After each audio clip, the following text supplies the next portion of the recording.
And we are live. Wednesday night with those guys, and Wednesday night with those guys is sponsored by those guys. What's going on, everyone? What's going on? It is Wednesday night with those guys, and as you know, it is sponsored by those guys. And how is everybody's hump day? It's the middle of the week. How are you doing there, Lars? I'm good, man. I'm good. How are you? Another hump day. We've made it to another hump day since we've seen each other since the last live stream. You guys, congratulations. Erasmus Hall High School has broken New York City record. No team has ever done it before. Other teams have had three-peats, but no one's ever had 4 championships in a row. So congratulations to E Hall and all of the players and coaches and everyone. What's up, everybody out there? Happy hump day. Of everyone else on the team and the coaches, thank you. And then I traveled around the sun one more time. I had a birthday on the 9th also, so a lot of things going on. What's up, everybody? Who's here in the chat? SJM, Gary, Brant Ariels, Mendez Drone Ops, SJM Drones, JSK. Who else? One Vision is here. Jody said he's here. He's cooking. What's good? He's cooking, but he's here. SJM. Jody's listening. What's up, Jody? Yeah, I saw him earlier. Huh? I saw Jody earlier in the chat. Yeah, that's what he was mentioning earlier. But hey, Gary says no naps today. You know what? Sorry, that means he's going to sleep like a baby when he does go to sleep. Because that happens to me. Hey, what's good, man? That happens to me some. Hold on a second here.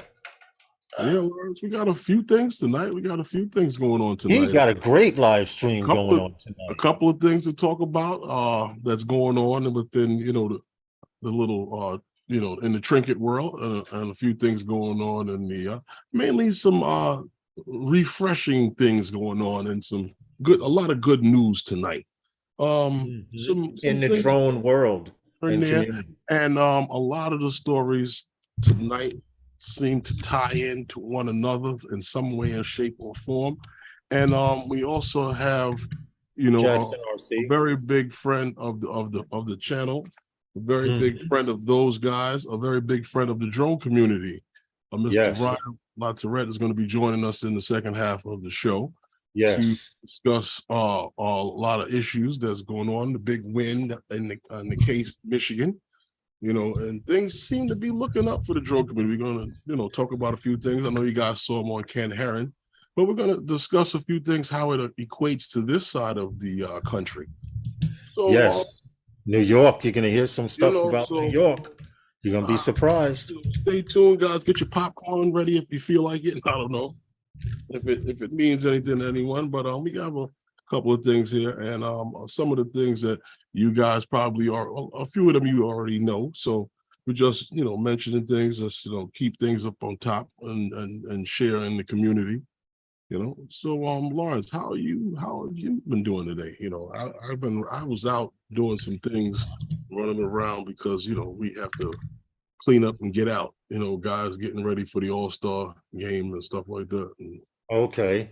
Well, I'm doing okay. I'm doing good. I haven't flown. I'm going batshit, but I did do 2 more 3D models. I did do 2, but one was actually an abandoned area with a hole in the side, and one was a rooftop a rooftop of an entire nursing home, just to play around with sky browse.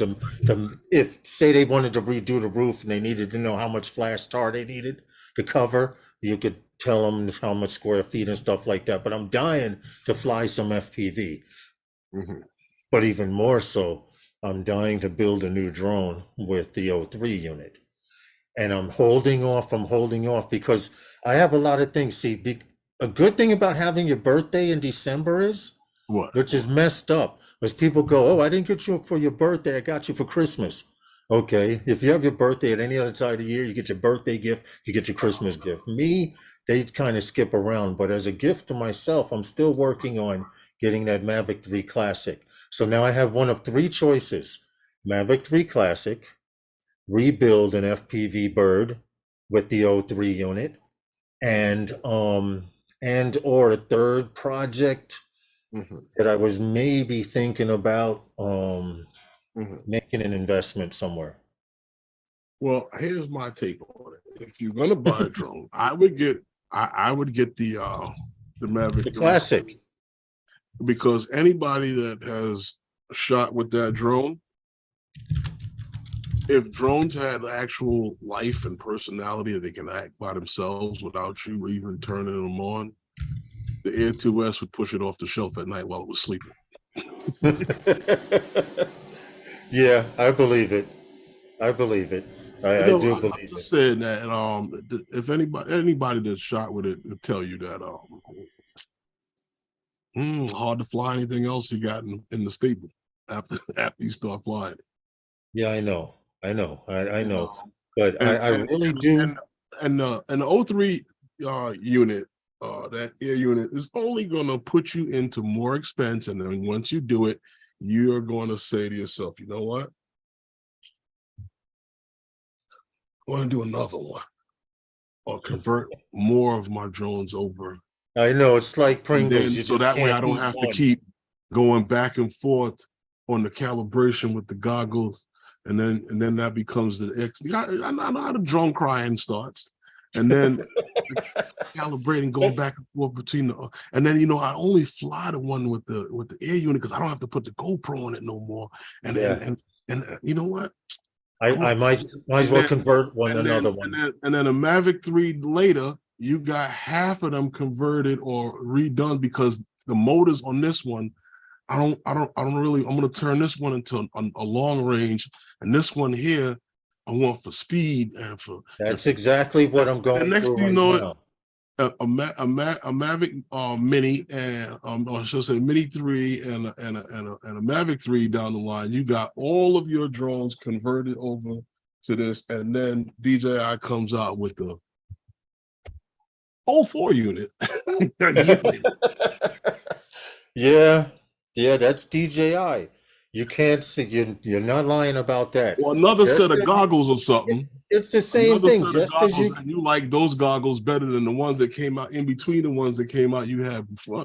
Right, because they they have to come out with a pair of goggles because a lot of people that are using the ones that I have, the V2s that I have now, right? Because of the big the ones that you just recently got. Yeah, and you last year. Transferred all your drones over to that system. Last year, right. That one. For the people who didn't get the smaller goggle that were complaining, they're going to come up with an in-between goggle. That's the lease car guy. Yeah. You get it. But anyway, what's up, everybody? Welcome to your cars, huh? That's what it's like, damn near. You might as well lease a car. I might as well. But one of those three things I'm going to do as a birthday/Christmas gift to myself.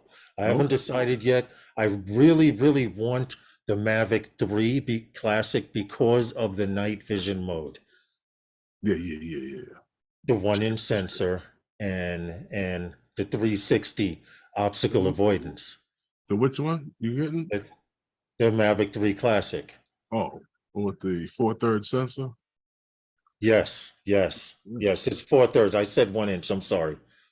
Yeah. It's a wee bit bigger. See, Gary says next up, Air 3 with the 04 and a new app to replace the Fly app. Gary, stop giving him ideas, man. And then you'll be pissed off. That's what'll happen. One Vision says he's looking forward to the mystery package coming in the mail, Herman. Oh, okay. That's been out already, right? What, the mystery package? His package, yeah. I gotta ship it. It's sitting right over there. Oh, never mind. But anyway, how's everybody in the chat? It's cold across the United States. There's a storm that's going to hit New York between tomorrow, because you said it's supposed to be a storm. Hey, yes, tomorrow. I was just getting ready to say tomorrow. They are saying starting tomorrow on the East Coast, Northeast coast of the United States, which is starting from DC up. They are saying that it's going to be a mix of rain, it's mix of snow and rain, and Mm. then Thursday night going into Friday morning, it's going to be a mix of rain and snow. Now, what's the difference between snow and rain and snow? I couldn't tell you, but It's just like when Friday you, morning I have to go out, and tomorrow morning I have to go out and run errands. it's just like, you know, if you buy like one of those hamburgers from like the machine Yeah, that you put in the microwave and you eat it, like, like at a rest stop or something like that. yeah.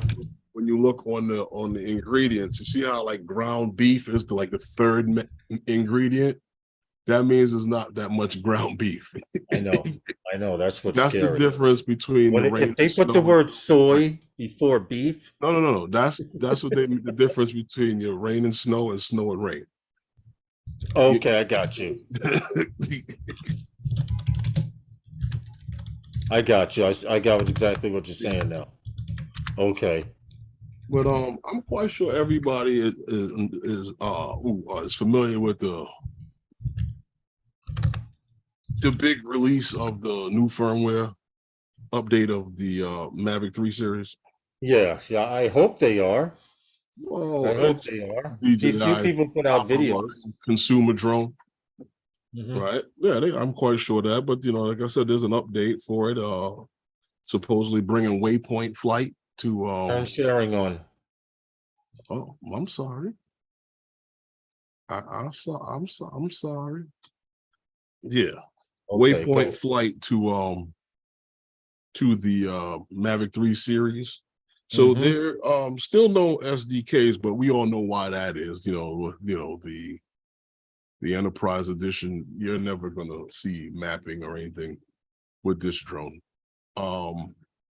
So like I said, they've released this firmware. There's an update for all the models and all of the controllers, even with the classic, which Okay. happens to get its own separate firmware altogether from the original Mavic 3, which covers the Mavic 3 and the Cine package. Hmm.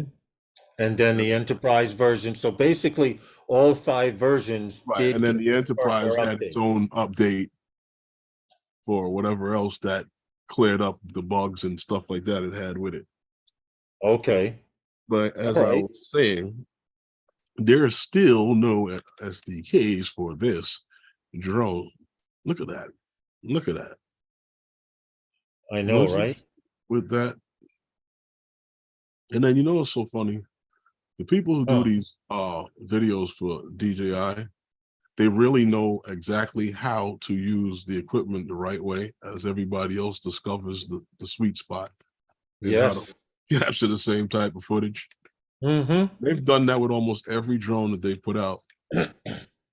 They make every drone look like you could produce a Martin Scorsese movie. Well, From the well, spark well, you all the can. way up to through the line. Well, you All can. of You the, can create movies. That's what DJI equipment is for yeah, you to yeah. create content.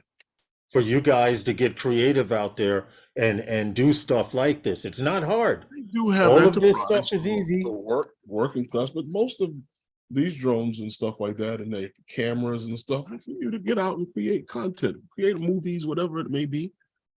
Knock yourself out, but Whether whatever, you shoot in auto or manual. you know. So moving on with that, saying that as far as the thingamahoots is concerned, Uh, the Mavic 3 series, like I said, it's got an update.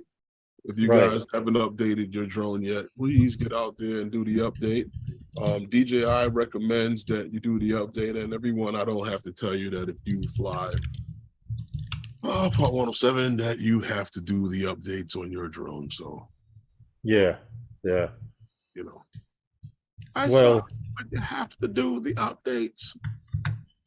And then you know what they did? it's like a The parent telling you you know have to eat your vegetables you if you know want this dessert. this new update came in there. It came out with an incompatibility if you don't do the the safe database with that last update. Yeah. Yeah. Well, you know what? I saw there are a few people that did do in videos pertaining to the update, and it has to deal with the Hmm. adding the waypoints and stuff. Right.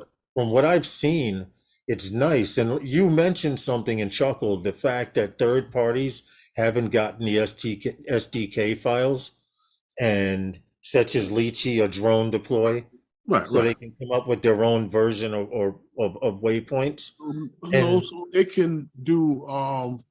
You can use it for mapping and stuff like that. Basically, pretty much similar to what you're saying. Yeah. yeah, But so that's yeah, go what the ahead. enterprise drone is for.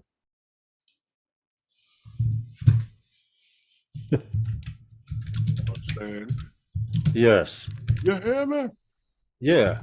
What's up, Mark Fisher? How are you, man? M Oh, Drone. Lord. Welcome, Mr. J's RC 107.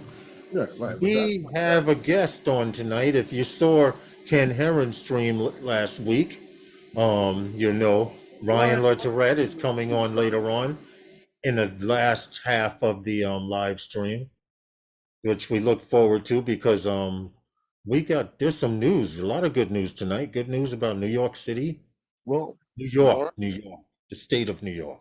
I have to Lawrence, as you rephrase know, that. keeping along with the consumer goods. Mm-hmm. And the craze is going on. We talked about it on the last stream that about the release that was supposedly coming up. Well, it was released, as we all know, just in time for the holidays. Mm-hmm.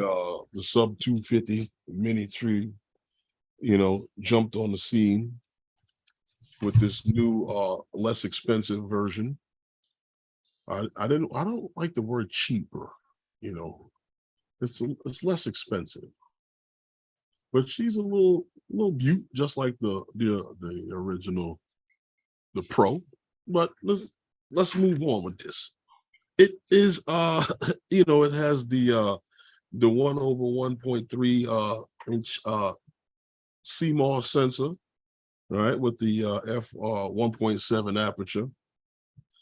We all know that. But I was looking at the comparison of this to the Mini 3 Pro, and there were some interesting things that I found. Because I know we all saw the video that DJI threw out there about this, and they didn't make much of a big deal about it. I think more of the people anticipating it made more of a big deal of it.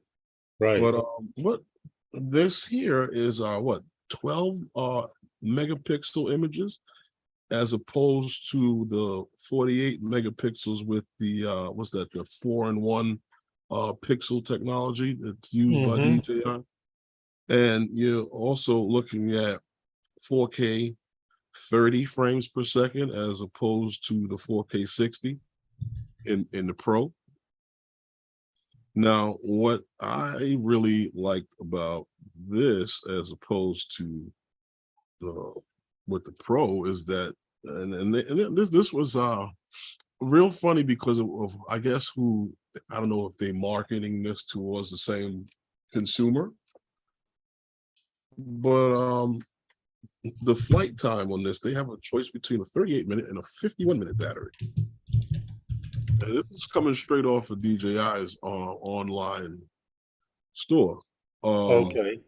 with the Pro being, 34 and 47 Right. batteries, so both have true vertical shooting. And this one here came in quite interesting too, because now you start, and it opens the door for all of the conversations. The Which Mini is 3, the Mini 3, right, operates on the O2 video transmission system, mm-hmm.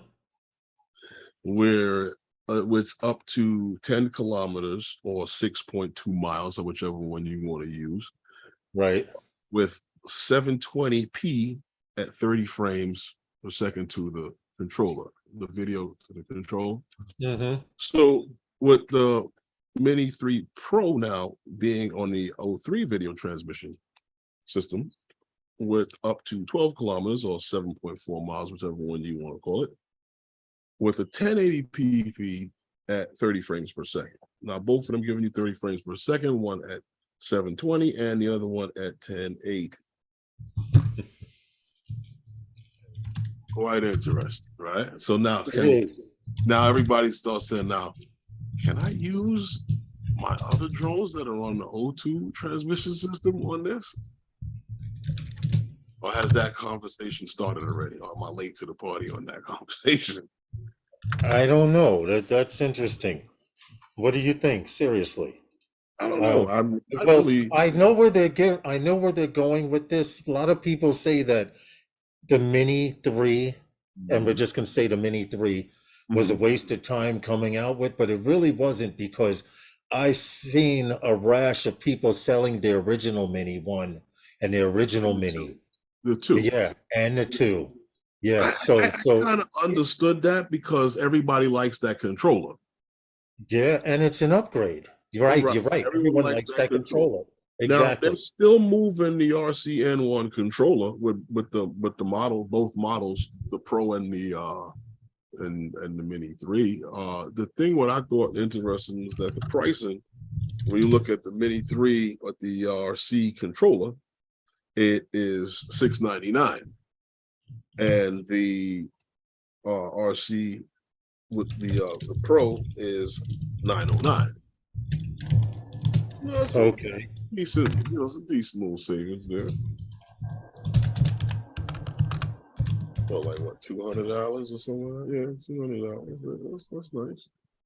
What do you think? $200 savings? Remember, I told you they're $150 to $200. For Christmas, they're gonna fly off the shelves. Oh yeah, of course. For the person who didn't get the Mini 3 Pro, and for the person who didn't get the Air 2S, and for the person who didn't get the Mavic 3. Right, but you still want to have a DJI drone? This is your way in the door. But those drones are still out there, and I find that some of the talk that I hear a lot of times are very contradictory around the community, because guys will say, well, that's a nice little entry drone, but then they say, well, but it doesn't have any sensors, and then you get another guy, well, I turn the sensors off and I fly anyway. You see what Gary put? You're right. Everybody has a spare RCN1 controller. Yeah, exactly, and they're still moving them. DJI must have plenty of them. No. You can do 3D mapping with the Mavic 3. Yes, you can. It's just made easier with that new update and waypoints. What happened? John Olson was saying, did you say that it won't be able to do mapping with the Mavic 3 novice quads? And I was correcting him by saying no. It's the exact, It won't. Why? I'm misunderstanding. Because the SDKs were not produced for that drone, for like you were talking about earlier, for like Drone Deploy and Lychee, so that you can create mapping software for it. So what happened to DJI's software, Terra, for mapping? You mean to tell me that's not going to work either? Not for the Mavic 3. That is only for the Enterprise. For the Enterprise edition. Okay. That's why they came out John with Olson. the Enterprise. Correction, John Olson. This is a cinema camera. This is a cinema camera. This is for you to create content.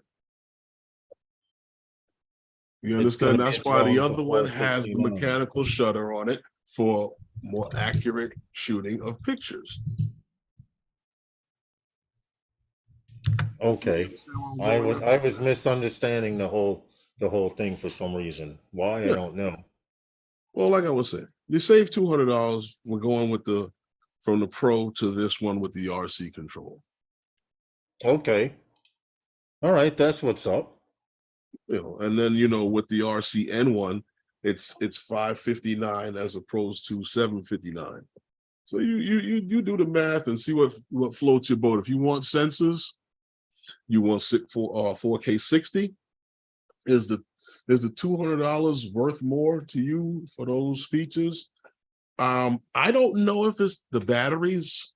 That's another thing. I don't know if the batteries work on all the drones, if they're interchangeable. Mark Fisher, I have to agree with you, but I do have to say this with the agreement. It's slowly fading away. He says the Phantom is still king. Pretty much, because and then it was there's a reason for that. Because at the time DJI wasn't flinging out enterprise drones and stuff like that in that category. So the Phantom 4 Pro got all of the bells and whistles, including that mechanical shutter that no one else seems to be able to get until you get to the Enterprise Edition. Evening ray of sunshine. Through the nose for that camera, whereas that if you're going to do mapping, you really don't need 10-bit color. True. And you have the accuracy with that mechanical shutter and taking photos. So the Phantom 4 Pro is still viable. Correct. Ray of sunshine. Ray of sunshine is asking, so the Enterprise Mavic 3 can do mapping, but the other ones cannot. Correct. At least not yet that I know of. For now. Firmware. Why? Because now would you run out and buy the other drone unless No, you're right. You're right about that. That would kill sales on the Enterprise. That would be go and turn around and buy a Classic. Yeah. FYI, you mentioned it because a Classic is $1,500, correct? Yeah. Give or take, right? I was on the DJI website, and I'll be brief about this, but because I told you I'm considering getting a Mavic 3 Classic. Really? So I was on the DJI website, and do you know for $120 or $130 more to that $1,500, you could have a refurbished Mavic 3 with the telephoto lens. For how much? $120 or $130 more. You could have instead of paying the $1,500, I think it's $1,630, something weird like that. But they were offering a refurbished. I'm like, no, stop trying to sell me on the telephoto. I want the Mavic Classic, because I actually had to contact them to ask if they would just send me the drone. Because I don't need the radio. I don't need the N1. I don't need the RC controller. So I'm waiting for them to get back to me. It's worth a shot in the dark. Okay. It's worth a shot in the dark. Let's see if they will just sell me the drone. If they will just sell me the Mavic 3 Classic by itself, more than likely that'll be my birthday / Christmas gift / welcome into the new year gift. Yeah, see, hold it. Right. Johnny Dronefly, $16.29, refurbished. Yes. Hey, Tony, Quadcopters in Tech. Hey, Novice Quads. Hey, Novice Quads, Lawrence equals DJI fanboy. Mark goes, oh, you don't want the N1? I got one sitting in. You know what? I did have to use the N1 because when we were doing those 3D models with Skybrows, I had to use the N1. I have a bunch of them. Yeah, I had to use it because I was using it with Skybrows, but now that I'm still gonna keep it in the bag. I have a screen or controller with a screen for everything that I have except for the original Phantom 4 Pro. Now, well, okay, go ahead. What I was asking you is if you are familiar with Aviation High School, correct, in Queens? Yes, those of you don't know. Joby has partnered with Aviation High School for the AMT curriculum. Queens, New York, represent. Right. So, like I said, they've begun working with Aviation High School right here in New York City to prepare the next generation of aircraft maintenance technicians. These are aircraft mechanics and aerospace leaders. And for this is going to be done in their school curriculum for opportunities for career opportunities, basically in aviation, which is what Aviation High School does to begin with. Joby, the company, has allowed 100 students. Now check this one out. They've allowed 100 students to begin its private pilot ground school course. So Mm-hmm. they're preparing pilots with this program. So Aviation High School, To fly eVTOLs. well, to fly, period. Yeah. Well, eVTOLs will probably be part of the training because this is what Joby is looking to do. So I guess the training would like I said, they're working on new training standards for pilots that are going to be flying these things anyway. Somehow, some way, the FAA saw a reason for it.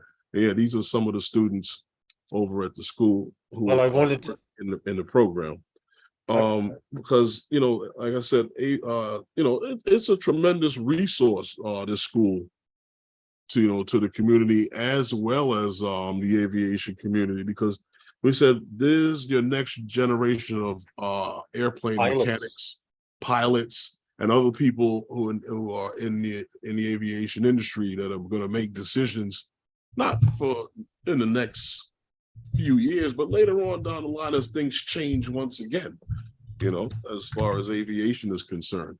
And I Well, take my hat off what's to Joby, I should say, for this for program. teaming Yeah. up with them. Well, for those of you who don't know, Aviation High School is Mhm. one of the few schools in the one of the few aviation high schools in the United States that Mhm. actually has affiliation through the FAA. The FAA certifies a lot of their courses. So as things change in real life, of course, the Mhm. curriculum has to change in these schools as well. Okay. And I think it's very good that Aviation High School and Joby are teaming up to start training these students, to start learning how to repair eVTOLs, learning the functions, the mechanics. The fact that this will be the first group of high school students that are going straight into the field. Usually you go to aviation, you want to be a commercial airplane pilot or you want to fly something. And usually they come out of there Yeah. with small. Mechanic. Yeah, or mechanic, exactly. The Mhm. mechanics, there's big money in fixing plane engines. Trust me, there's a lot of money in It's funny repairing you them. said that. Was the same thing with automotive high school when I was over there coaching. A few of my players, when they graduated, they had jobs already lined up with transit and with sanitation to work on their vehicles. Okay. So, these programs are really good programs for students, and I'm glad to see stuff like this happening Well, in schools. well, the We need fact to that start expanding more and more things. Aviation High School, from what I understood, is there aren't not a whole lot of aviation high schools spread out through the United States. And the fact Mhm. that we have one here in New York, the fact that New York eventually at some time and point will be having eVTOLs fly in or around the city is a big thing. Mhm. Now, could you imagine Probably what are you right going to near the school? school. Yeah, right near the school because LaGuardia Airport is right there. And that's probably JFK where International. one of the hubs may end up being, probably one day, Hmm. someday. Who knows? One Maybe. day, someday. Well, LaGuardia is you have to learn how to land a jet on a quarter because they have one of the shortest runways in this area. But I You could don't see them know putting nothing something. about you don't know nothing about that runway until you go work at the Con Ed plant over there. When you watch how the Oh, jets take off in towards the prison welcome and back, Jody. Oh yeah, right how they take over off and the bank. Con Edison plant. What you mean? How you take off and bank so the plane is banking so much that you're looking straight down on on the roof of No, it certain doesn't. buildings? It doesn't go that far into the prison. It turns before it hits the prison, but it goes towards the Con Ed plant on that left hand turn coming out. It makes that turn going over the Con Ed Right, plant. because they can't fly over the electrical plant and they can't fly over right to prison. So it's either hard left or hard right to get out of there. Usually most of takeoff patterns are left, There, excluding for weather. there was one time a plane years back went straight into Rikers. Oh, get out of here. Yeah. That had to be way, way. That had That had to be way, way back.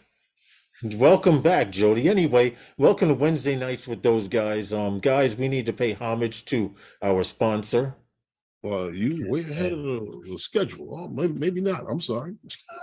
No, we No, missed the right. first one. Yeah, right. I got you. You're right. You're right. Wednesday Night with those guys is sponsored by Those those guys. Thank you much. Now, the fact that kudos to Joby, whatever you want to call them. Joby. Joby. Kudos to Joby for teaming up with Aviation High School here in New York. And let's see where it goes. Mercy, the runways of New York City are like no other. Didn't know that about JFK. Not JFK, not JFK. LaGuardia. LaGuardia Airport actually has a small runway. Yeah, they have a short runway over there. The other, in fact, pilots from around the world goes towards the jail, and that's not that long. Pilots from around the world pride themselves on being able to land large jets on this particular airport runway, because the main runway is not too long. They actually have two. I could pull up real quick, but so we don't diverse from subject, but they actually have two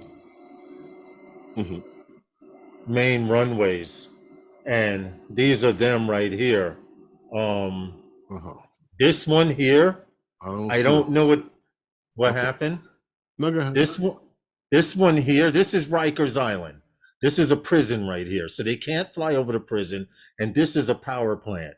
So they basically have to thread a needle to come in this way if they're landing. Going out this way isn't a problem, but if they're coming in this way on the runway, they also cannot fly over the prison and have to thread a needle. It's one of the few interesting airports in the metropolitan area. And from what I said, jet pilots from around the world that get a chance to land on this runway, they pride themselves in being able to, because they claim not everyone can do it. That runway, they take off there, they bank around backside of the prison, head out towards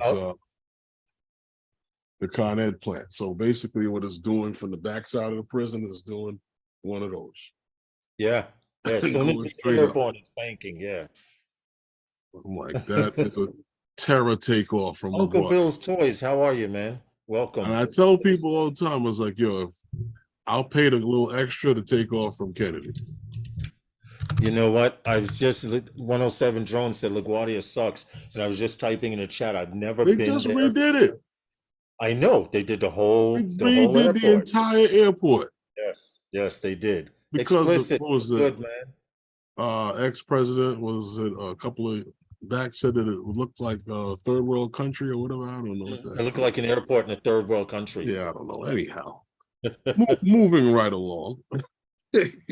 Worst airport in the country. I would not be surprised if it's in the top five. They're making some moves, or Eve Holdings is making some moves in South America, Lawrence. Yeah, this is good to hear. South America. They signed a letter of intent with Flybus Aviation Limited. Yes. So they're on what's this? An advanced an advanced air mobility startup based in Brazil.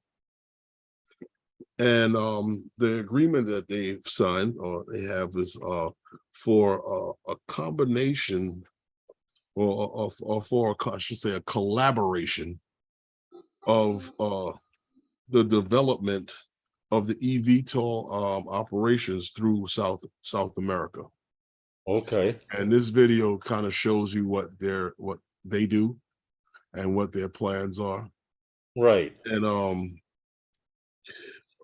pretty much that's their basic, what they want to do. And Flybus is saying that their plan is to purchase 40 of these eVTOL aircrafts from Eve's Holding.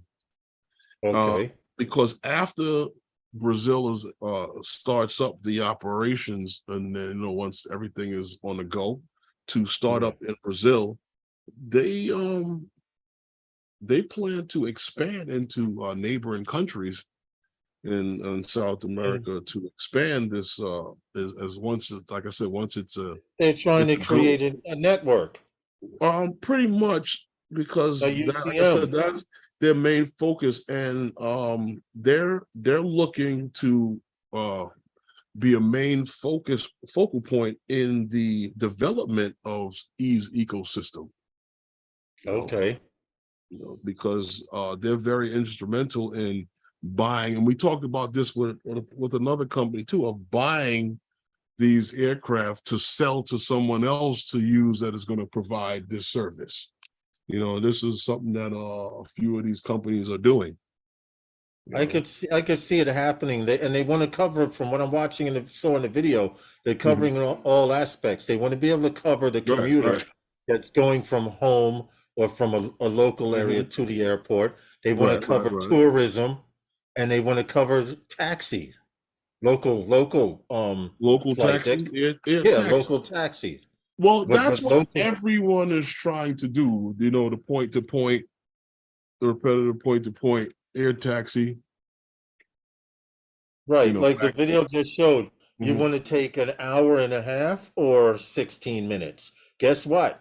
Like you said, you may pay that extra prime money to get I don't there. know about this, but Well, yeah, not me personally, but yeah, you may want to pay that extra prime money to be able to go in a building sightseeing, okay, take off from a building like the video's showing now, and it does a loop around the area. Okay, they've made their money, eVTOL's charging and going back up. More people are flying.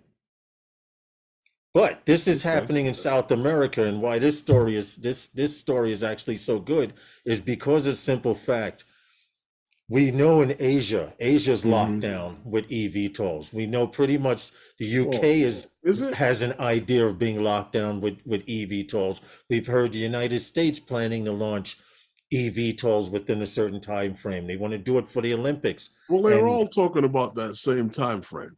right, and now South America is in with Eve's Holding and what's the other company that's with them? Um Flyers. right. Eve's has three different vertiports that they can offer. One for tourism, one for merchandise, and one for a commuter. Hmm. So we're talking three different eVTOLs. You could have three different landing pads in one area. Well, you can have one landing pad that services all of those things too. This is true too. This is true too. But I don't think you want merchandise airflow interfering with They like regular they do it. taxi. They do it at the airport. Yeah, yeah. They've been doing it for a minute at the airport.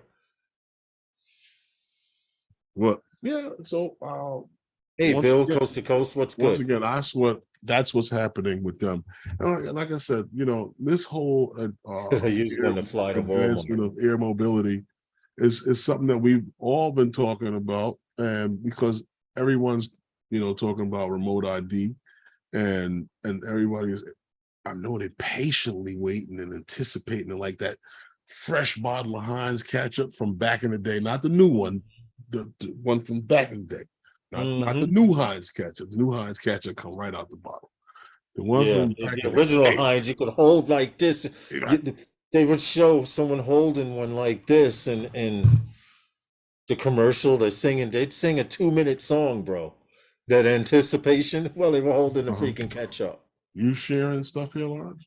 Oh, just the video. It would to finish off what we were talking about before we get into the next story or lead up into the next No, story. this. This, Uh-huh.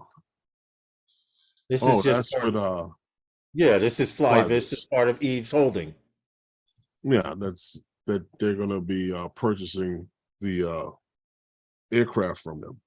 Yeah, 40 of these suckers. Yeah, you know, So I just think that that's quite a thing that's going on now. But And a lot of people don't see it happening, but and sometime that, what we call a helicopter Well, will Ray of will Sunshine be has a question. infringed upon. Hey, Uh, Drone Anu, visuals. Ray of sunshine. My question would be how low will they fly, and will it be dedicated Uh, airspace for them? these And then will their heliports, vertiports, and be added to the VFR maps? well, these things will land in heliports in many of the places that you probably see now. I don't think that you're going to get in cities elaborate build outs unless there's Yeah. space for it. I don't see that really happening. I know here in New York, that's not going to happen. You're not going to see them on the roofs of buildings because we don't do that unless they somehow get the stick Right. out. Did we talk If about the that stick is last week, wedged, Norman? if The the stick is highways? wedged. Yes, we did. And Yeah. these drones are actually going to be flying, and they can fly at altitudes that will not interfere with whatever is going on here or going on Yes. with you flying your drone. No, I wouldn't worry about that. Only in the area of where you would worry with helicopter. So if you're close to a heliport, yeah, I would be interested. I would be worried about that. But if you're flying out in an area where it's open, no, I wouldn't worry too tough about it.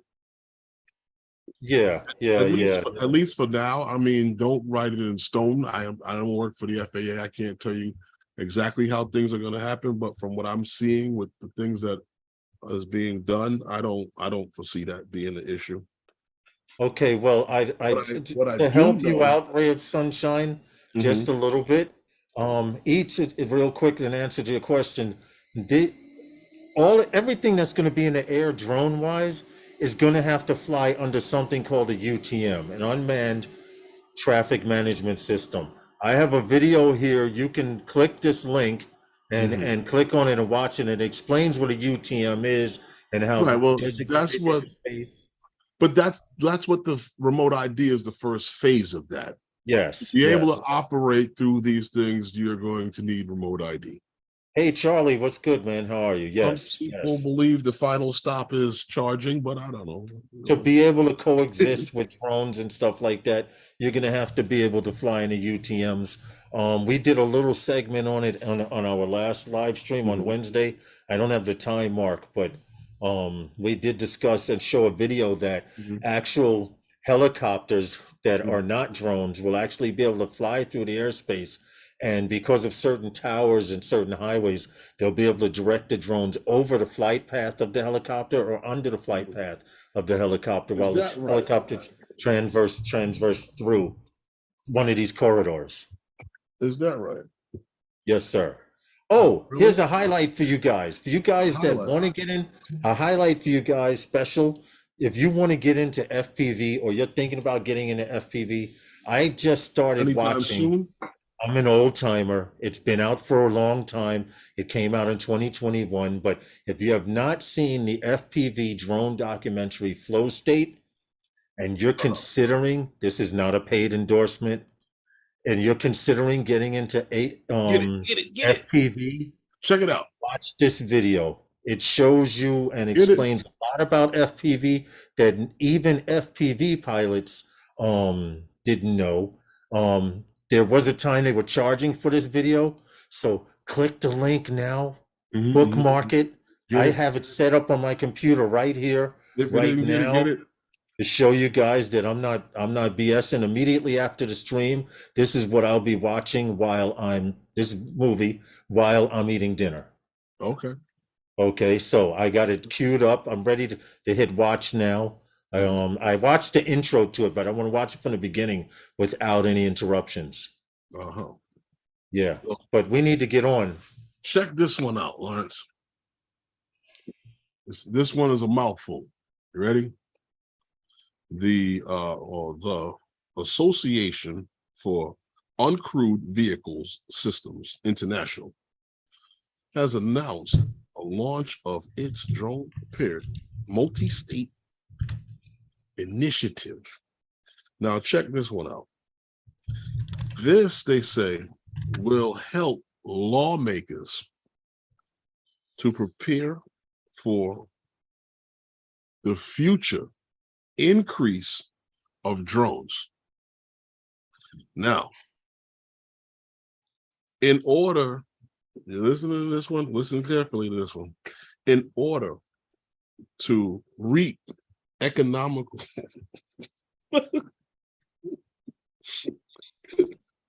What happened? I'm just because I just looked at this thing and I'm like, I read the article and I'm like, this is long overdue, for them to do, because this basically is supposed to help the benefits of the the economics of the drone industry and in the workforce benefit. I look at this and I was saying to myself, wow, they also talk about how this initiative is also good for industry leaders, right? To establish coalitions, right? With diverse partners, meaning that they're going to establish partnerships basically with, like we've talked about many of these things already happening, and sharing of information, because it talks about here about publishing research and providing recommended, Basically, recommendations for industry, industry-backed sources or solutions, I should say. I just think that this is long overdue because Ryan is supposed to come in tonight and we're gonna discuss how this came out after, I believe, they're waiting on the court case, and he's gonna discuss how I believe now AUVSI is now taking the steps that everybody has been that are crying needed across the United States. that the FAA should do. Right, steps that are needed locally. Yeah. And this involves not to interrupt you, but really quick, this involves the AUVSI and other organizations enlightening and teaching people what's to come in this drone community. The drone community, this drone community is about to change from day to night, Herman. Well, I think that I'm not poking at AUVSI. I'm just saying that I know that what they were doing with New Air, Tammy, and the people at Tammy, and the people with what's that, New Air, and what's the other one? The other guys that work in the search and rescue and stuff like that. They were all working up there in the 50-mile corridor. Yes, and up in New York. Yes, drone responders. Drone responders.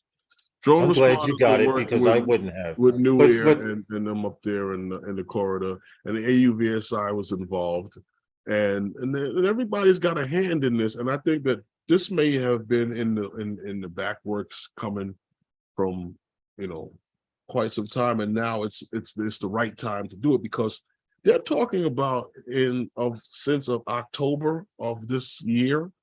They're talking about what is it? 869,000 registered pilots, drone pilots in the United States, with more than 300,000 of them flying commercially. 107 representing. So, Ryan should be in here with us shortly. Yes, he'll be joining us shortly, and we can get into a little more detail. But this is important that companies like AU. Go ahead. No, go ahead. I was just saying it's important that companies like AUVSI and Airspace Link go from state to state and enlighten people on what's to come, what's happening. You can do this in certain jurisdiction. You can't do that in certain jurisdiction. It says state, local, and tribal governments, even on Indian reservations, have a key role to play in the growing drone economy. And to make it work, people need to be taught. Just like you guys were taught how to fly a drone or learned how to fly a drone from watching YouTube. Hey, JSK, they need a lot of local states and municipalities need to be taught what to do. 9 out of 10 police officers in New York City don't know what to do when it comes to handling someone with a drone in a drone situation. I've had a police officer, Herman, during the Karen incident. Hey, oh, there's Ryan. I'm Good sorry. evening, You're Ryan. muted. You're muted, Welcome, Ryan.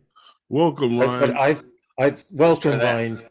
Yes, welcome. I was just saying that um local states need to be enlightened on what's to come. There's a snowball about to roll down the hill, and either you prepare and get out of the way, or you stand there and get absorbed by it. Good Definitely evening, is Ryan. coming. Yep. Good evening, Ryan. I just want to introduce you to everyone. Ryan Latourette. He is a good friend of the drone community, a good friend of the channel. He is everyone in the drone community's best friend. Ryan And is Ryan that has uncle. spent a lot of his time fighting for the causes for the betterment of the community. And Ryan, if you could, we do know about the big win you got down there in Michigan. But what we, or should I say over there in Michigan, what we'd like you to do is, introduce yourself, tell everyone what you do, and how you've come to becoming an advocate for everyone in the drone community and helping out as much as that you do. Yeah. So, one of the interesting things, and I'll start back, and this is way back in the day, 2012, 2013, right? When drones first were introduced, everybody's like, what are these things? And oh my gosh, we got to have regulations, and, these can't fly here, da, da, da. And it was at that point that I realized, wow, we're going to have some advocacy here. We're going to have to fight to make sure that we can fly in the places where we should be able to fly. And so taking that on, it was the idea of what can we do? Well, some local governments around the area decided, oh, we don't want drones to fly in our airspace. We don't want them to launch and land where we're at. And so they started to try to put these things through, and we organized to say, hey, let's fight back against this. Let's remind these localities that the FAA really does not want local governments to create their own drone ordinances, because what it does is it creates this patchwork quilt that makes the national airspace more dangerous rather than less dangerous. And so we reminded these local governments of the FAA statements, and they're like, I don't know, we're still going to put in our own thing.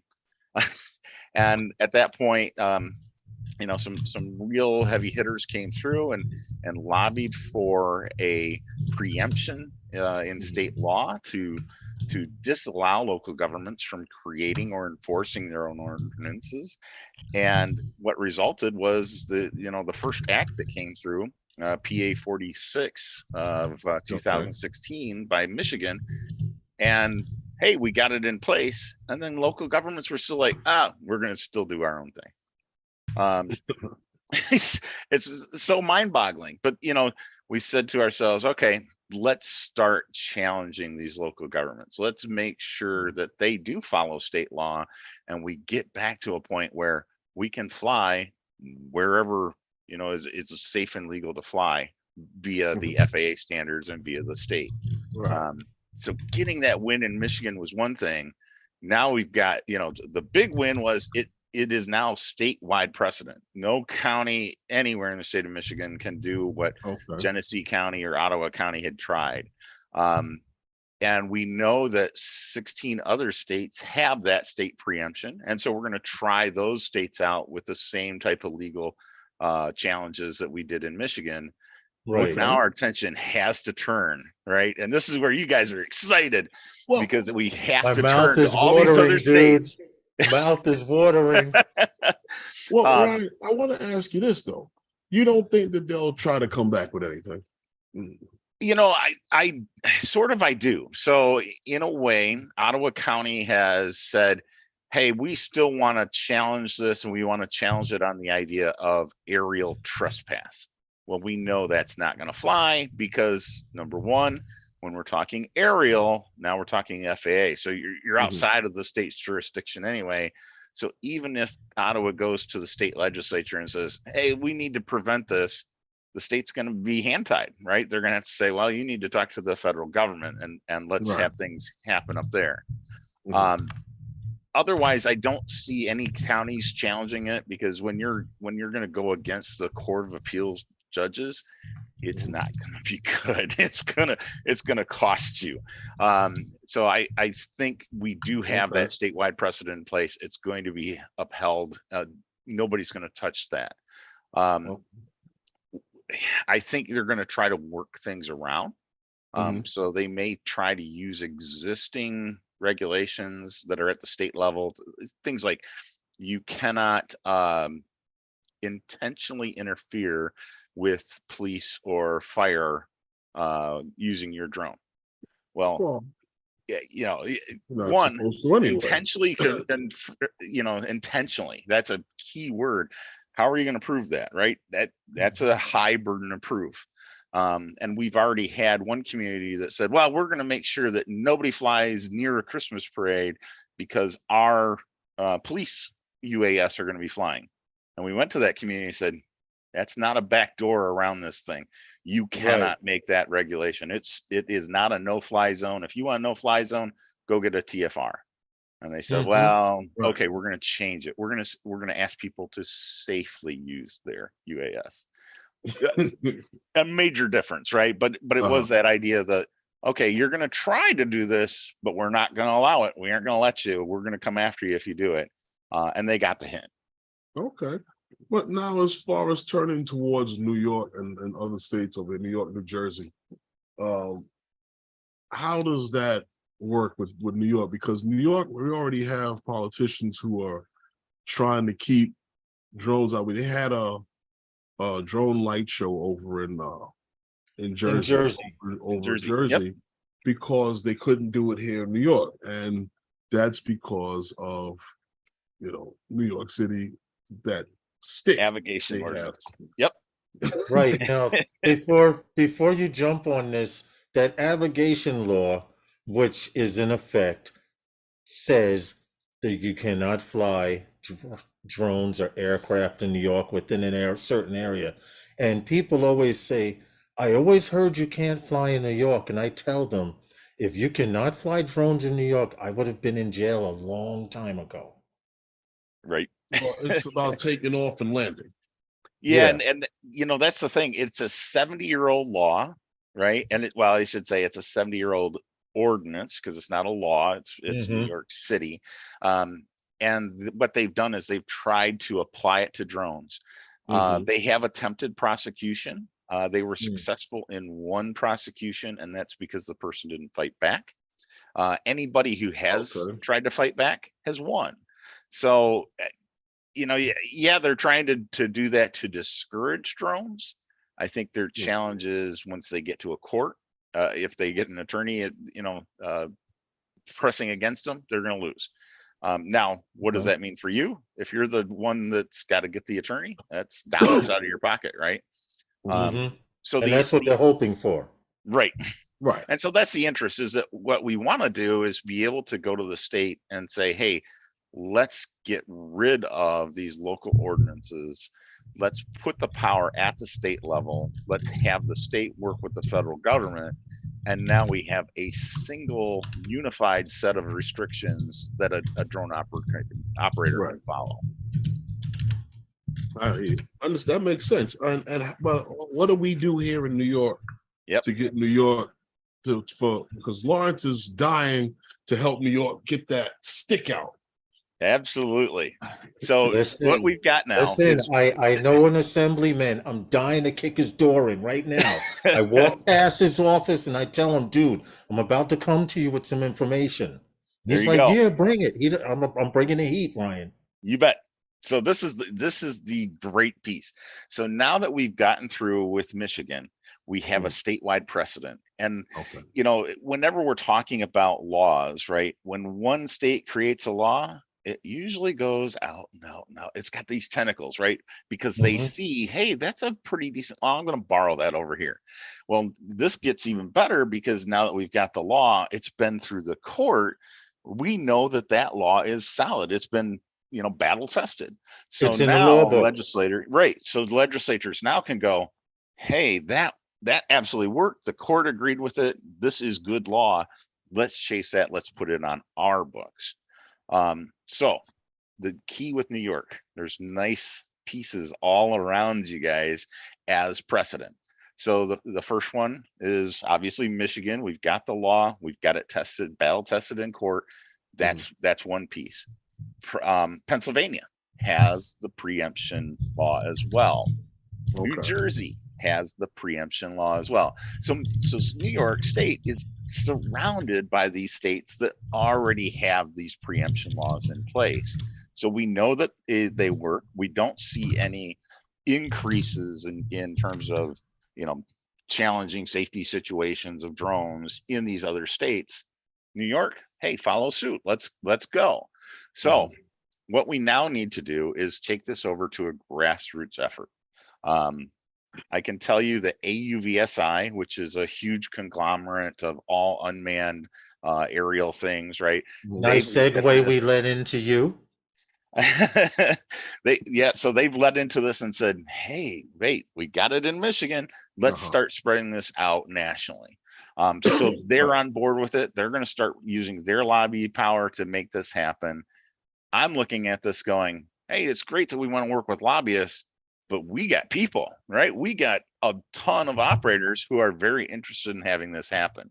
So let's get the operators to engage with their state legislatures, to engage with their governors, to engage with all the active departments who are involved. That could be your parks departments, your police departments, fire departments, right?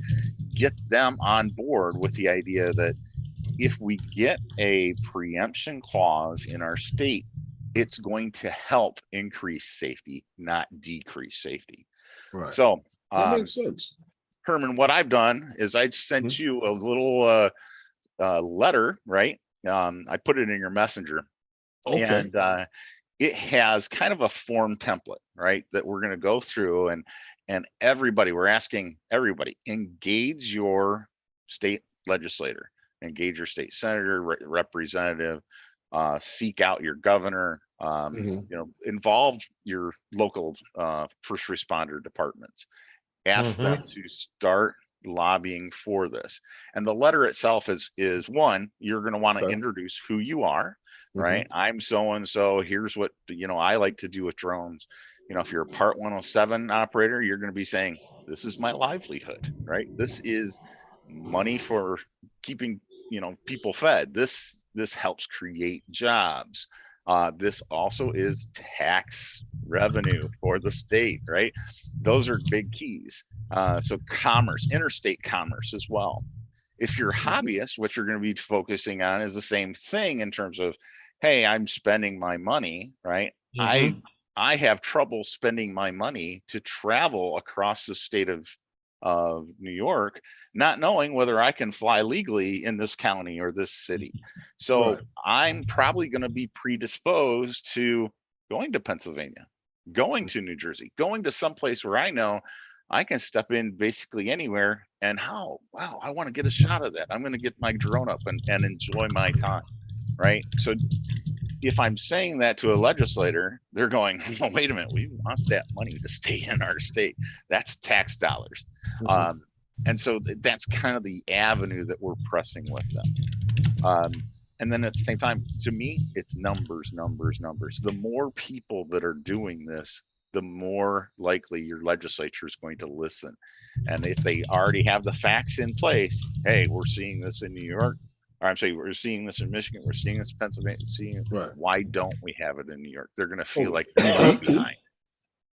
We sure need to, because we have, and Lawrence has mentioned this a couple of times, and I know this for a fact, but we have like through Westchester and in Long Island, where there are different parks that will charge you for a permit to be able to fly there.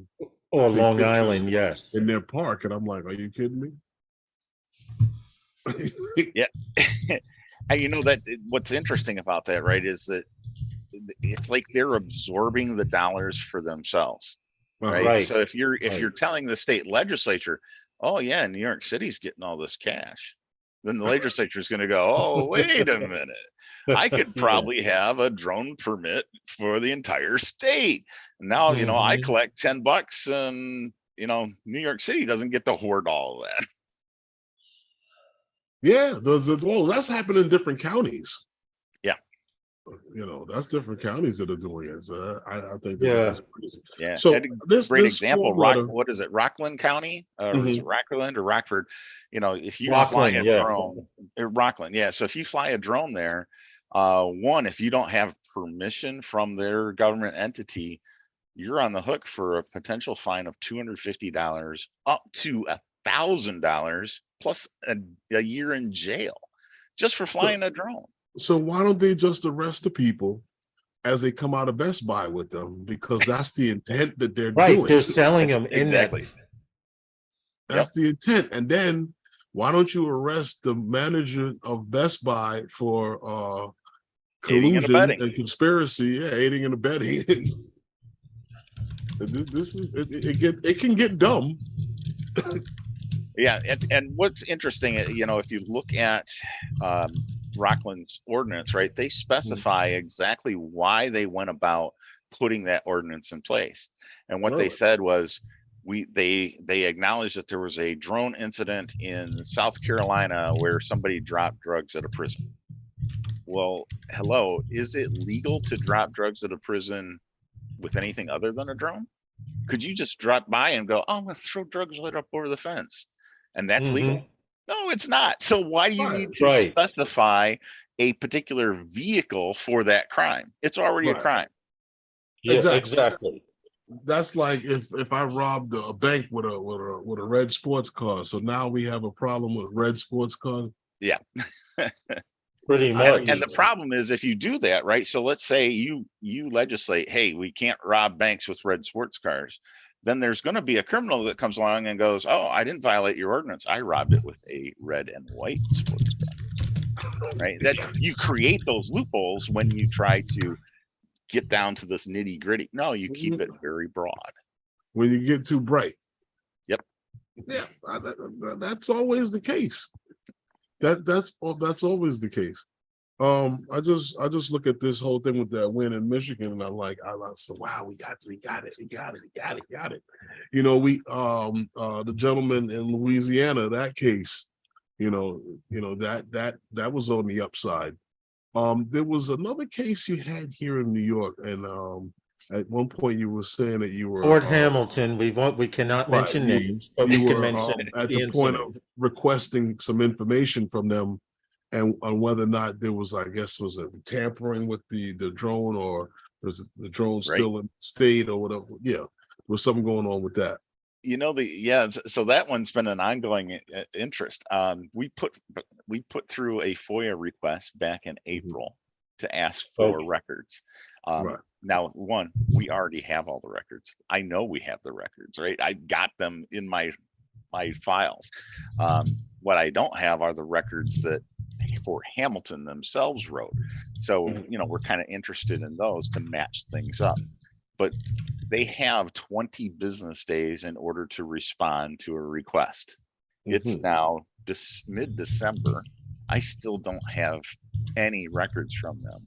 Instead, the last communications I've had from them were asking me if I was that person's attorney, right? And my response was, I don't need to be an attorney to ask for a FOIA request. And then they went dark. So what I've done now is I've escalated it with the federal government. There's a division of the federal government that's there to arbitrate prior to going to court to obtain FOIA records. So they are now involved. My hope is that we're going to see something by mid-January, and if not, we're probably going to end up forcing a lawsuit over those records. And the key there will be, if we have to go to court to force that, not only would we get the records, we would get court fees, and then there would be a punitive damage upon the FOIA office. So it could be collecting some money in addition to getting the records, which would then allow us to sue Fort Hamilton on conversion of the drone, conversion of the property, giving that person the money back so they could buy a new drone. Right. Now, I just want to let everyone know that, Ryan takes a lot of his time to go after some of these cases, and he's not actually getting paid a salary to do this, and these lawyers and things are being obtained by the funds that come in, I guess, do donations and stuff like that. Entirely donations. Yep. Entire donations. We have a link it's in the description. In the description. For you guys to check out that link, and if that this is the way you guys can donate to the fund that it helps out. It'll help you out if you ever had a problem, and it's to help out with these different cases that go on with drone pilots around the country. Agreed. Right now, Ryan is that uncle you didn't know you had in the drone community that comes out of nowhere with the cape and the letter on his chest, and we're going to get your drone back, sir. That's we're going to help as much as possible. That's for certain. Yeah, as long as you weren't jumping on the hood of the police car when they came to cart you off. Yeah, and let me say that we had another case here in New York here not too long ago. I got to remind everyone, if you are going to, thank you, Drone Shots. Well, yeah. So if you're going to be looking for some help, right? Give me a shout. All right, my contact information is, I'm always on Facebook. Hit me up in Messenger.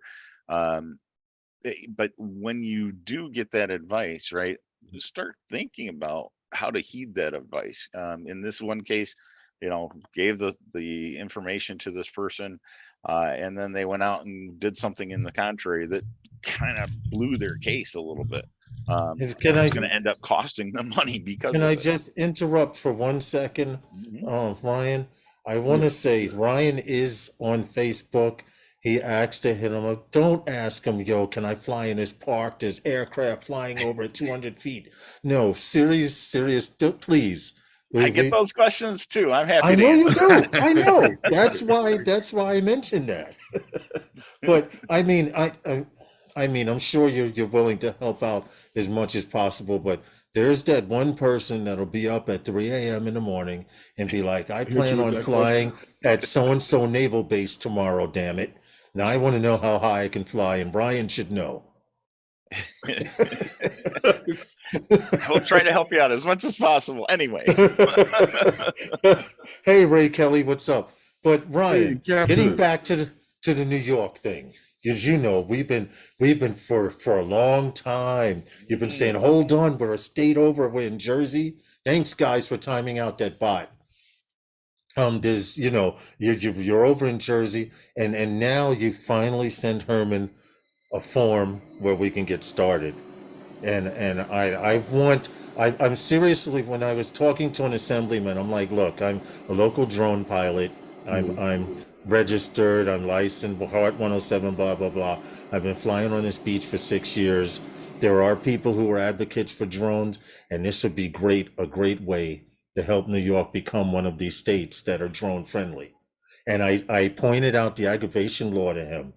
So now I have not seen him since then. He was supposed to read that. And I want to stop by in a week or so and see, has he read it and is he serious about this? Yeah. Because they always say, come knock on our door, come on in. He's got an office right there, come on in. And right, until you walk through the door and look, check this out, dude, this is what's going down. So now I want to see what the deal is. And if not, to hell with him. There are other people that I know want to hear about this. Well, what I'd like to know, we talk about this law, how would that interfere with with this movement? Well, yeah. So if we are able to press forward and get a preemption law with the state of New York, there's a couple of different ways this could go about. The first and foremost would be that the law goes into effect and says, hey, you cannot create or enforce. So if it's exactly like Michigan, it would say you cannot create or enforce. What that would do is it wouldn't negate the legality of New York City having the aviation law on the books. That would be fine. Right. In fact, it would still be applicable to the helicopters, airplanes, etc. Exactly. But what it would do is it would say you cannot enforce that law against UAS. So yeah, everything stays, status quo with everything else, but UAS, boom, that gets eliminated right away. That would be one way. I have I want to answer a quick question. Someone put, Drone Psych put, what's the incentive for lawmakers to make New York or any state drone friendly? And I'm going to tell you right now, just like Ryan did in Michigan, you will be in that first group of people to be put in law books to be a part of that. Every lawyer wants their name in a law book somewhere to say they won a case or helped negotiate something positive for the people, for the drone pilot, for the truck driver. Basically, like we were talking before Ryan came on, because they're looking to reap the economical benefits from the environmental and from the workplace with these drones. And that's why it's in their best interest to adapt and to it's dollars. So especially, you think of, we are soon going to have things like beyond line of sight, right? Come 2024, beyond line of sight is going to be a valid thing. The FAA is going to push that thing through. We are going to see more and more deliveries using drones. Well, if you are going to have a local restriction in place, right, that's going to eliminate that particular area from any of that economic activity. And when you limit that interstate commerce, right, that becomes a real problem with the federal government. The federal government's going to come after the state. So that's one piece. The other is you lose all that tax revenue off of the business, right? You have to hit them in the pockets. You have to tell them, look, it's all about dollars. Well, they'll be doing it to themselves. Right. But you have to point that out. Look at what this state is doing. Look at what Michigan's doing. Look what the other 16 or 15 states are doing. And look at the commerce that's about to happen. You have to talk money to them. And it's like that with a lot of things in life, unfortunately. I think one of the big examples, right, if you're talking with a state representative and they're asking that type of question, you could really say, hey, look, if you were to think about automobiles, right? Automobiles really got their start not in Michigan, right? Instead, you were looking at like overseas. The UK was having a grand old time with automobiles in terms of getting production going. But they came out with red flag laws. And the red flag laws basically said, hey, if you have an automobile, you have to have somebody standing in front of that automobile waving a red flag. Your speed limit is, I think it was 5 miles an hour, right? And you have to be alerting everybody. Well, you put that in place, all the auto manufacturers going, I'm not going to stay here. Not happening. I'm going to move elsewhere. And so when you have a state that's friendly to an industry, you're going to see growth in that industry. And if you see growth in that industry, right, Michigan's a great example. We have the big three. We call them the big three. That's the auto industry. So we're not just the Rust Belt because, hey, we're in this particular area. No, we're the Rust Belt because that's the name for the auto industry, right? So what are those 16 states? So you'd be taxing my brain, but yeah, so Pennsylvania, New Jersey, Florida, Texas has one, Oregon, Michigan. Boy, I'd have to go through and I have a pretty good memory, but I didn't mean to put you on the spot.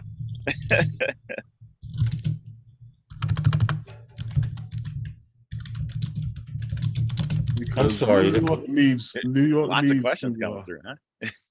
No, I'm trying. I'm still not understanding. Hold on a sec. I'm still not understanding what would stop laws being passed to prohibit all hobbyist UAVs to make way from the delivery drones. The money in the delivery drone service is not the hobbyists. It is, and this is why they're trying. If I could try and answer this, this is why they're creating UTMs, unmanned traffic management systems. They have to be able to integrate all of that, and you can't integrate all of that unless everything has remote ID. Well, they would have not given more or less the opportunity to.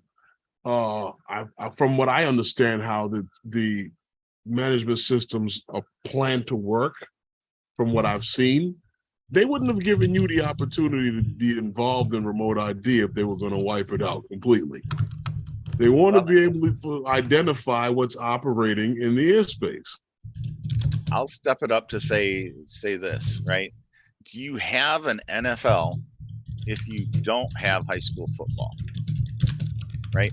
There's always a farm league. You don't have the major leagues unless you have the farm league, right? So you need to cultivate interest in drones just as much as you need professional drone operators. So when we look at the AMA, and I'm not a fan of the AMA at all, but they've been around since prior to the FAA, right? This group has been flying drones, well, RC aircraft in American airspace for far longer than the FAA has even been around. So we know that, you know, recreational flight has been safe. Drones are the safest aircraft in the skies, bar none. We've not had any fatality since 2013. Try that with any other aircraft ever, right? Yes. So we're going to see recreational continue to remain. The FAA recognizes that Congress is actually the one that said to the FAA, you cannot put any additional restrictions on. Congress created 44809. Well, can I just interrupt really quick? Before you came in, we used the AUVSI story to lead into you coming in. And I just want to read a statement that we read while we were talking about it over for people that didn't hear. Right now, as of October 2022, 869,000 registered drones are in the United States, with more than 300,000 of them being flown commercially.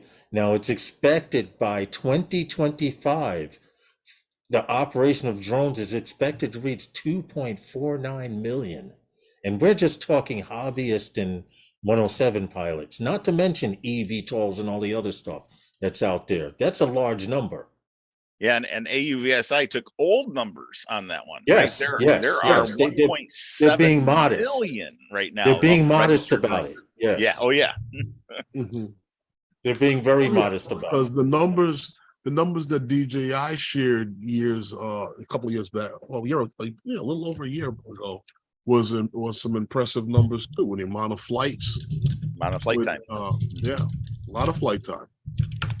You know, and yeah, and you look at it, there have been a total of 7 manned aircraft incidents with drones. So drones, well, I will say RC aircraft.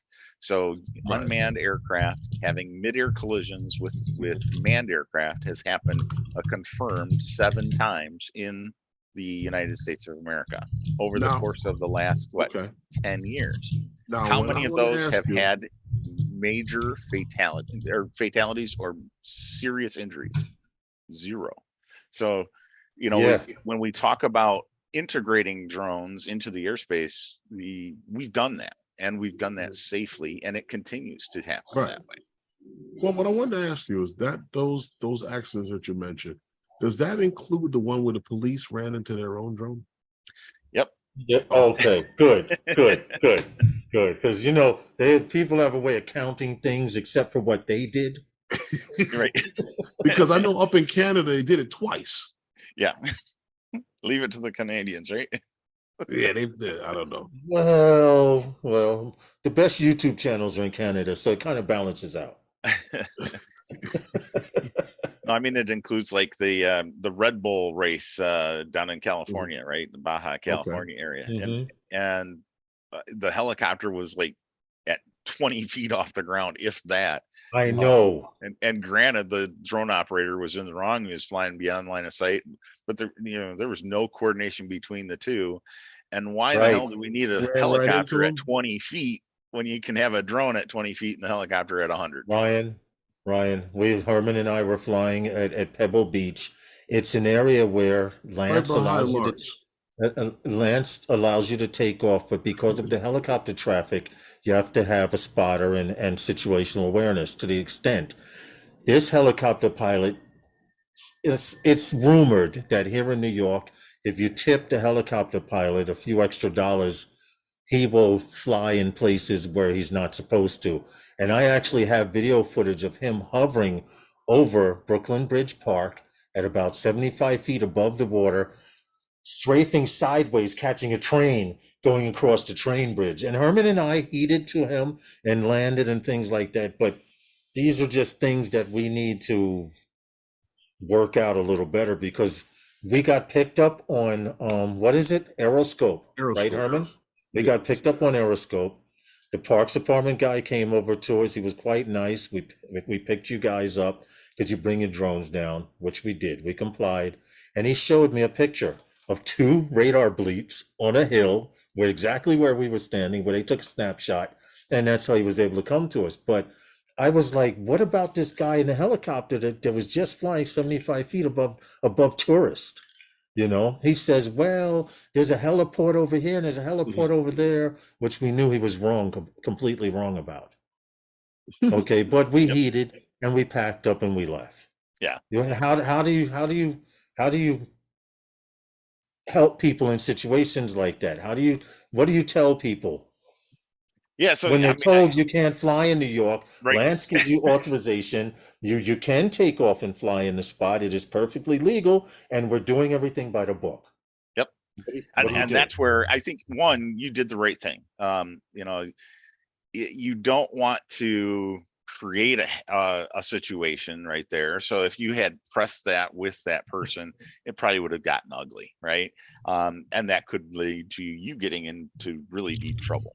Now, if you're me, right, I'm the one that I'm going to press that situation, but I've got some different buttons that I'm going to use to make things a little better. Right. But even then, at times I will come down and I say, okay, you know, we'll stop this now, but we're going to have this conversation here, you know, the next day with your manager or with the chief or with the mayor, and I'll follow up with that. So. Well, what we did before we left was Herman mentioned that you should speak to your supervisor about, if this park is restricted airspace, how come there's not a TFR here? And there should be one. Because if there's a TFR and we cannot take off in that area, we would not be there, would we? No, it should be posted, should be listed. Right. It should be posted or listed somewhere. So it's like you said, it's a matter of how you handle things. But if you're ever approached, and I'm sure you're an advocate of this, Ryan and Herman, if you're ever approached, it's easier to heed and make a friend than cause a whole bunch of bull to go on. Damn it, jump on the hood of the police car. Tell them you're not leaving. You know, you can take cues too, right? So sometimes an officer is there and you can get the sense that this guy doesn't know what he's talking about. And he's immediately. Yeah, exactly. And you know, he knows. He doesn't know either. Right. and you can think, okay, I've got an opportunity that I could educate this individual. And if I keep things calm, they're going to understand, they're going to kind of follow up, and you do the same to make sure that the next time goes even smoother. But then there's other times where you've got an authoritarian guy coming up, right? And it doesn't matter that he doesn't know, he's laying down the law. This is what he thinks is the law, and that's what you're going to follow. And at that point, you're like, okay, we're going to follow orders now, and then we're going to follow up, and you're going to have a different attitude the next time we meet. Well, I've come to find out, and I had a situation with a Karen, right? And while the Karen was saying this to the police officers and talking to me, he told me after she left.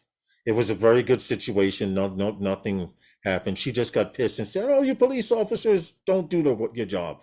But the police officer told me after she left, he said, "I was looking in my book, because now they have a digital book as opposed to a physical book. I was looking in my book for any law that I could give you a ticket or write you a ticket for flying in a place where you're not supposed to." And he said, "There's absolutely nothing in my law book." And I said, "It's true, but I did mention the aggravation law and stuff like that." And he was interested. He wanted to research it, because a lot of cops think that they can confiscate your drone. New York City Parks Department, it tells their employees, confiscate their drone. Yeah.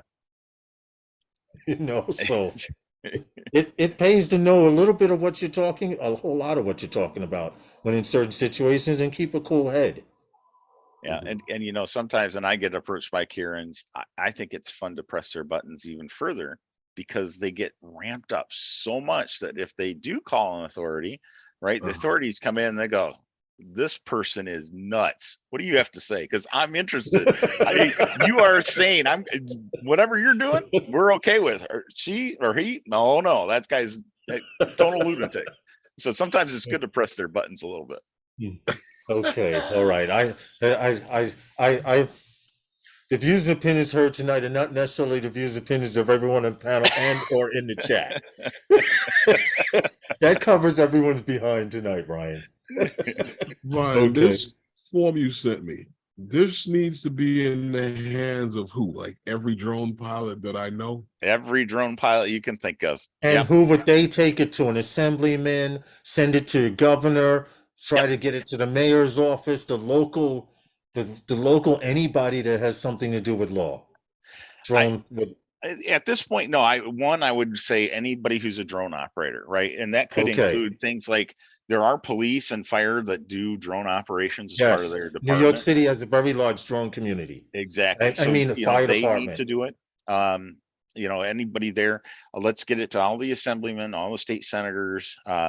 You can go to attorney general, because they need to understand the laws around UAS as well. Governor.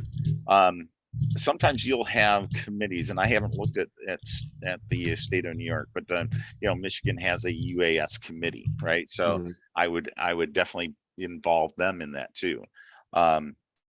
If you have attorneys, aviation attorneys especially, who take interest or want to get involved in the drone community, they're going to take interest. And I say that because, again, I think we're going to see more and more litigation, right, around drones.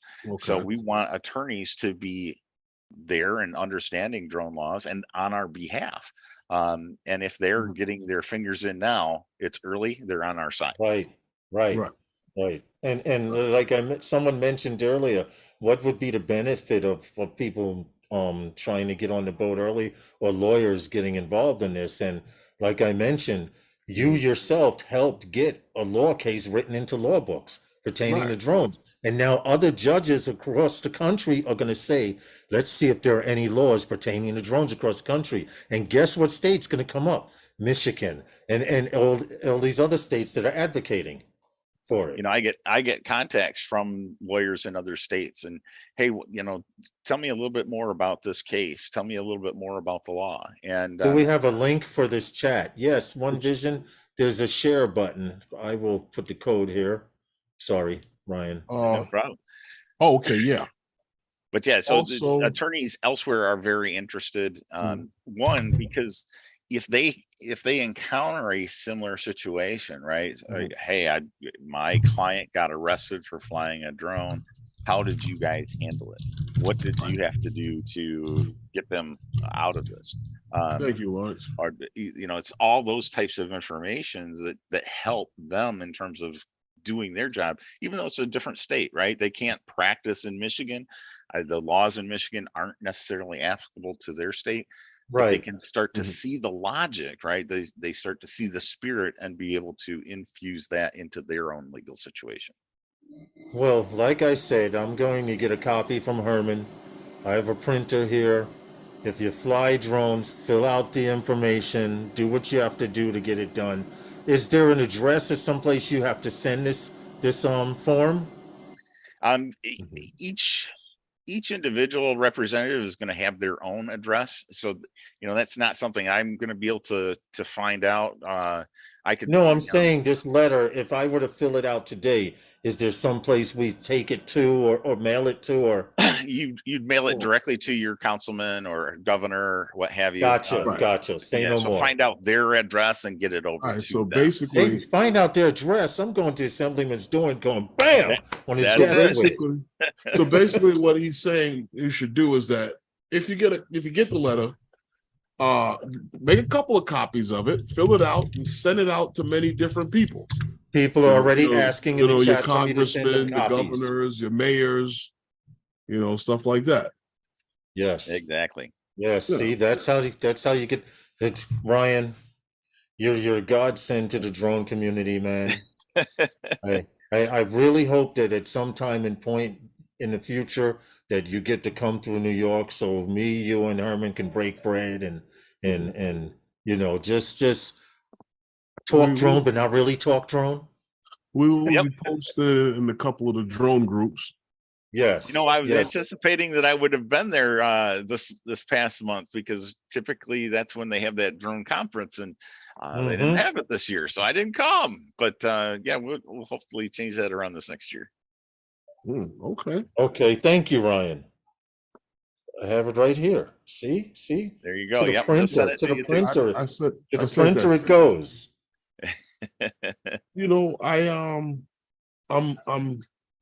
I'm glad to see that this is taking direction. It's actually on the move. You got the win in Michigan. It's time to start spreading out to other states. Other than New York, where are you actually headed? As far as trying to So the speak to next people one next. that we definitely have to push on. We've got some counties in Illinois that are still holding on to the idea that they can regulate drones, even though Illinois has a preemption clause. We've changed the minds of some of the counties based on a lawsuit that we were able to go through. So that's going to be a continued conversation with them. New Jersey is the next, and and I've always said New Jersey is the gateway to New York, right? In New York, yes. So we do have some cities there that do still have regulations on the books against drones. Ryan does not have a YouTube channel, but he does have a Facebook link. Jerry Frank was saying you could almost consider him as an aviation lawyer. Maybe he wants to talk. Ryan, is it okay if I put up your YouTube? Your Facebook? Absolutely. Yep. Link. And once again, guys, please, I know we're a serious crowd here. We take things a little more serious than other live streams. Please don't call Ryan up and say, I'm planning on going to the Grand Canyon. Can I fly at 50 feet? I'm just saying. No and no. Right. Here is Ryan's YouTube. In the description, please support what this gentleman and his constituents do. He has a page. There's a link in the description if you want to donate. Let me definitely say that, the link that you're putting out there is for our legal defense fund. That has been used in the description for us to get through with MCO versus Ottawa County, which became the statewide precedent. But we know that there are other battles ahead, and we need those funds. In fact, we're probably in arrears on the Ottawa County case too. So any donations are helpful, whether it's $5, $10, 100. I know I've personally thrown in 500. I matched a number of people to get to that 500 mark. And this is my own time, my own money that I'm putting forward. It's not a paid gig at all. Right. But it's I remember the very vitally first one. I remember your very first one in your very first case that you started out, Ryan, and no one had any idea there would be so much support. Right. Do you remember? Yes. Recovery One. And then I remember when you first came to the channel when you were dealing with the gentleman in Louisiana. There's the free fund page. There's the freefunder.com. Like we said, it's also in the description for those of you who watch this live stream later. All it takes is a little bit to make a lot. It takes a bunch of pennies to make a dollar, right? We have over.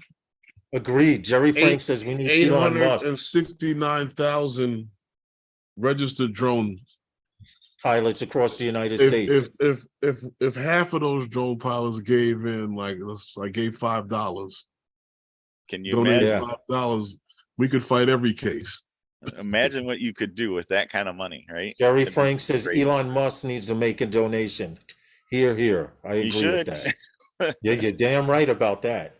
Well, I mean, every time it would make sense for somebody who is trying to create the network that he's trying to create. Oh, Skynet. so is that you can have unlimited internet, so you can always be on your you can always comply with your remote ID. What does Drone Shot say? Propose order to the judge so you get paid for your time. Paid a little, but not too much. Yeah, it doesn't work like that in most of these cases, unfortunately. Yeah, unfortunately, you've come to find out. Now, how many years have you been doing this? Because Ryan, we've known you for a little bit of time here. Yeah, indeed. So I think I've been flying. It's either been from 2012 or 2013. So And Wow. it's funny. Yeah. I remember years ago, and this was before we met. There was a talk in the community about the need for someone to fight for drone pilots, because they didn't feel that the AMA did them any justice, that the AMA wasn't on their side. They were more concerned with, like, your fixed wing planes and stuff like that. The guys were flying in these clubs for 100 years now. Drone pilots felt that they were left out, even though they kind of alienated themselves a little bit with the whole aircraft conversation. Now we're Yeah. welcoming being called an aircraft. Now we found out it's a federally registered aircraft. Yo, flying a federally registered aircraft. So now they want to now they have aircrafts again. But Well, Ryan, I just like what's happening. I think what you're doing is great. To many of the guys out there, I just don't think that they really see exactly what's happening, that this is what they were asking for years ago, someone who was there to lobby for them. And the guys that, like, when who was that, Jody had mentioned about proposing to the judge, maybe guys could propose some way that Ryan could work. It could work out that Ryan would be able to be compensated for all of the work that he is doing. Maybe guys need to work that out amongst themselves to figure out how that could be done. this is true. But Ryan, I just want to go squirrel for a minute. But are you a 107 pilot? say again. Are you a 107 pilot? I am, but you will not find me in the directory. Okay. Now, is it just me? And Herman and I laugh about this all the time, but being a 107 pilot, don't you just want to go to the airport and go to the captain's lounge and say, I'm a pilot too? And have a martini? Excuse me, but which way is the pilot? Which way is the pilot's lounge? I don't know why, but I just want to just try it. See if I get through the door. I'm a pilot too. Can you imagine that? You walk in there with the uniform and the DJI pin. Now, Or see, the I'm, DJI. I'm one who looks at it and says, I don't like the idea that we have a schism, right? And that schism is we have 107 versus recreational. No, we're all one. We are all pilots. It doesn't matter if you're flying for fun or if you're flying for a job. Yes, You're a it's pilot, true. right? And people are already saying, Ryan, they want a copy of this letter that both Herman and I have. And I want to point out that we will be posting, just flashing you 107, that we will be posting in the Those Guys group and other groups across the Facebook universe. And we will get it out there that the more people that fill this out and get these letters to their assemblymen, as congressmen, if I got to make 10 copies and take 10 copies in every other day until this guy says, damn it, I get it. That's what I'll do. He's just going to lock the door, Lawrence. He's got to come out sometime for food.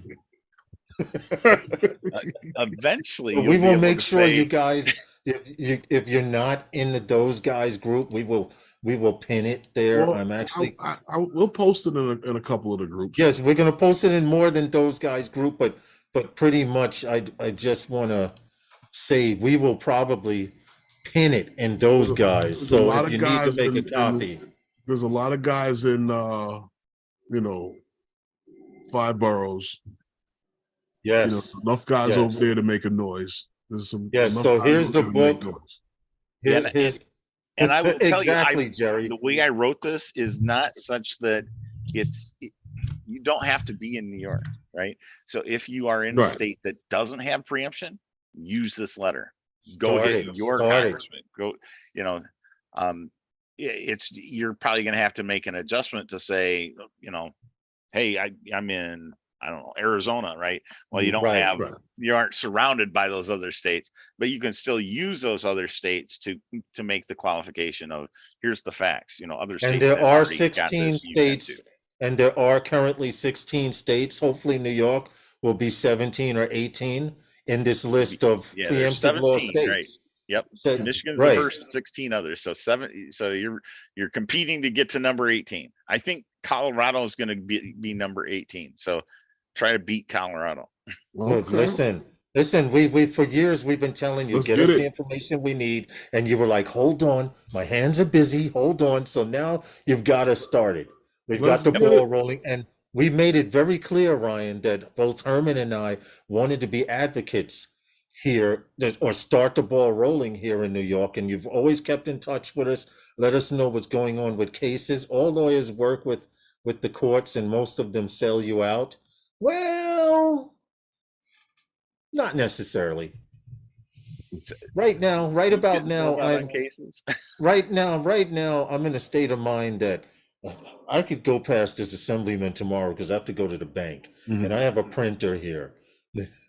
So you see, You know, so one of the interesting things, right, with it, you know, Assemblyman, at some point in time, if we organize correctly, we're going to have a very large group of people that could then get together and say, hey, we're going to make a PAC donation to whatever Assemblyman is, you know, got our back in terms of creating laws. So, exactly. you know, that you say that to a politician, oh, well, I'll find a way. Oh yeah, yeah. They It's all need about that money. once Re-election. again, it's about money. Yep. Once again, it's about money. It's right. Well, you say most are sellouts. It's a matter of how much money you have. Because a man could say red, red, red, red, red. You put out $1 million, he'll say any fucking thing you want him to. Yep. Well, I'm sorry to say it like that, but it's the truth. it depends on how red we talking. Right, right. But you get my point. And No, Ryan, I do. I just think that I just can't wait to get this going. New York. yeah, New York needs we've an been waiting. uppercut left hook. Yes, Ryan, especially here in New York, because with that aggravation law, okay, You there's remember the enough lady room from the for us Parks to fly, Department, and there's Raj? enough room for you. What happened, Herman? The lady from the Parks Department, when she said Ryan, to us, "Oh, you can't fly that here." she's a If my sweeper. supervisor sees you, he's gonna take it. He's like, who's gonna take what? Yeah, they actually That train was funny. everyone in the parks department from the parky attendant to the person who sweeps the floor. If you see someone flying drones, tell them we will take their shit. Yeah, we got to correct that. Got to. Yeah. Yeah, exactly. It's a lot of skill required. I think should cost everyone oh, okay. It's a lot of skill required. I think it should not be a cost and everyone can test and certify as a part 107 because everyone needs to know the rules and follow them. Well, there's a reason that it's at the price it is because if it was $10, anybody would do it. Well, Part 107 has And a lot more to do with than rules. true. It's more of just knowing. It's more knowledge based than rules, I think. Well, yeah, so I mean, let's look at that. So part 107, right, is it's supposed to give you the framework of being a pilot. So it's the same Yes. framework that you would have if you're going to fly a Cessna. Right. And that's the idea. Now, at the same token, why does it cost that much? Well, first and foremost, it's farmed out to a testing agency. So you've got all the testing materials, you've got to have a proctor for that test. So you got to pay to make Right. sure that all that is there in place. The net gain to the FAA on the Part 107, nothing. They aren't getting anything out of it. It's true. The No. trust certificate for 44809 pilots, recreational pilots, that is free. And yeah, it doesn't quite have the the basic levels of for Cessna or whatever, but it does have the rules and regulations. Right. And is Right. that's Go another, ahead. there's no gain to the FAA. it cost them. It was out of their pocket. I I do struggle with that idea, right? So Mhm. should we have a Part 107 test that we end up having to go in and pay for? Now, right now, it used to be that you had to pay for a recurrency test, right? Mhm. They did away with that. Now it's a training. The concept I look at is, why can't you have that recurrency be Or part of the initial test, right? Why can't we do that online? Why can't that be free? It don't you should have to be. And don't you then have if to you pay got to for all that the federal level, tests? you would never have 44809, right? You would be able to have one Mhm. level playing field for everybody. Everybody's a Mhm. Part 107. But don't you have to pay for all the federal tests and Yeah, state yeah. tests? So Stuff like that? it's any federal or state job that you want, you have to pay for that test. So Right. this goes accordingly. But it's that idea that you pay for the initial test, but now you don't Mhm. pay for the recurrency. Well, why can't we create the test as a recurrency? Just have it I be got a you. training out front. Yeah, I hear what you're saying. understandable. Ryan, you made my day, Yeah. man. I have the letter. Does All any is golden. I'm gonna save a copy on an SD card ah, and seal it in wax and put it away somewhere. we I have a would copy in my definitely computer. Take a copy to the safe deposit box. And you'll probably have to format it, because it loses all the formatting. But it's a format letter, so okay. just follow that Well, through, and you we'll should be good to go. definitely get it out to as many people as possible. We're members of a lot of drone groups, and a lot of guys Yes, in these groups yes. fly from here to California, so we can pretty Hmm. much get this out to people all over the country. If any guys in the chat got any more questions, anyone have any more Yeah. questions? Anything like remote ID, this preemption laws, or anything Yeah, hit else me up. that I'm open to you have? questions.